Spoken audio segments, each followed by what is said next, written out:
Happy New Year everybody!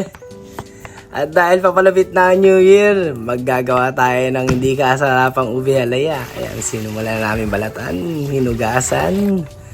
hinugasan ng maigi, nagpalingas ng apoy. Siyempre, napakasarap gumawa ng ube halaya sa kahoy. Ayan, pakulo lang tayo, lagyan natin ng butter, gata. After nyan, imemekos na natin yan. Mex na, mex. Ayan. Dinuhurog ko yan ng gusto. Sakit sa braso. Lalo yung paghahalo. May katulong ako dyan. Papa ni Jowa.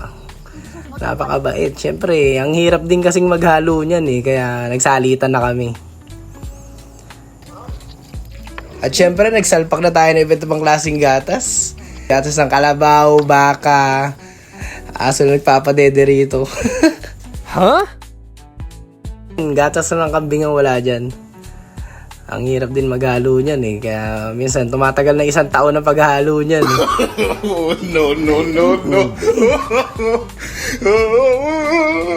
May pa-order nga rin pala ako na ito guys. Kaso limit lang eh. Konti lang yung na-pa-order ko eh. Pero kasi ang sarap kainin eh. Matitira eh. Ayan, habang hinahalo.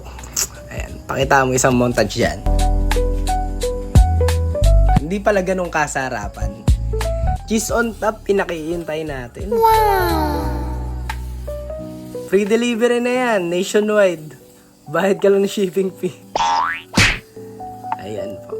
Thank you guys. Have a nice day, weekend, holidays, and have a nice everything. You know. Bye.